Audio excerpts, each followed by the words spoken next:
Good evening. A major trial in our region wrapped up last night with a guilty verdict.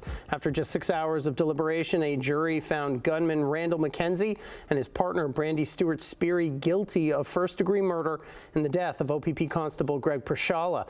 The jury handed down its verdict just after 9 p.m. last night in a Cayuga courtroom. Both McKenzie and Stewart-Sperry received life sentences with no chance of parole for 25 years.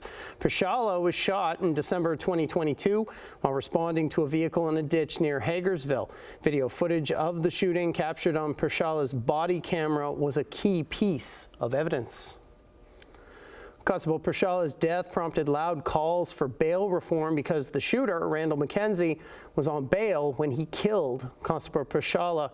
For more on that, we're joined by Jordan Gold. He's a criminal defense lawyer based in Toronto. Jordan, do you think this case demonstrates a need for bail reform?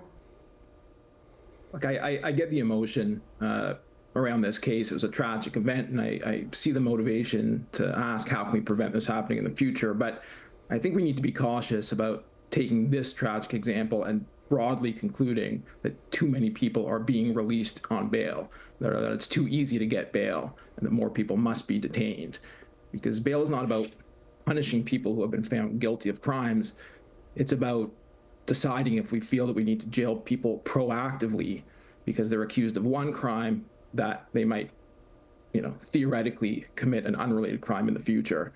So I think there's no question that detaining people pending a trial is often necessary, but I don't know that the sweeping conclusion that this is emblematic of too many people being released is a fair conclusion.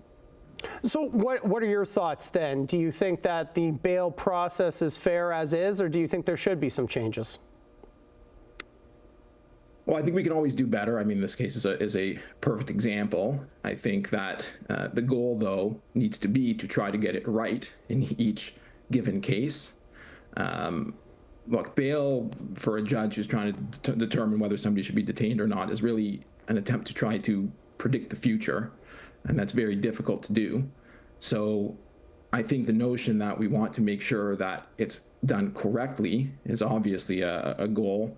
But I think the notion that the only way to get there is by detaining more people per se as a goal in and of itself is based on a misconception about how bail actually works and how many people actually are detained pending trial.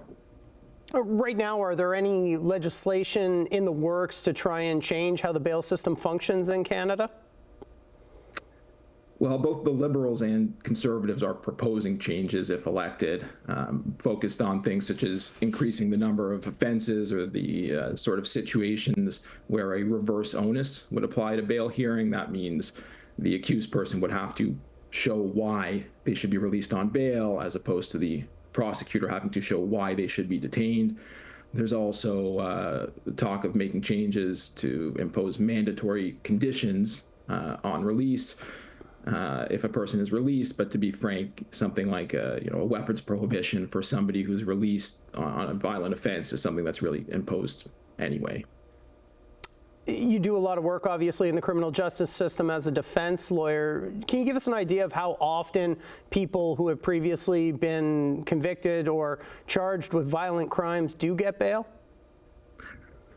Well, I mean, it's hard to, every situation really is different. It depends on not only, the offense that they've been charged with in their criminal history, but also what measures might be in place to monitor them if they are released. People are usually released with conditions, and if they have a criminal record and they are released at all, they're often released with strict conditions, and that's not as safe as keeping that person in custody. But people with long histories of violent offenses or breaching conditions are routinely kept in jail until it's determined whether they're actually guilty or innocent. All right, that's Jordan Gold, a Toronto-based criminal defense lawyer. Jordan, thanks so much for taking the time with us tonight. Thanks for having me.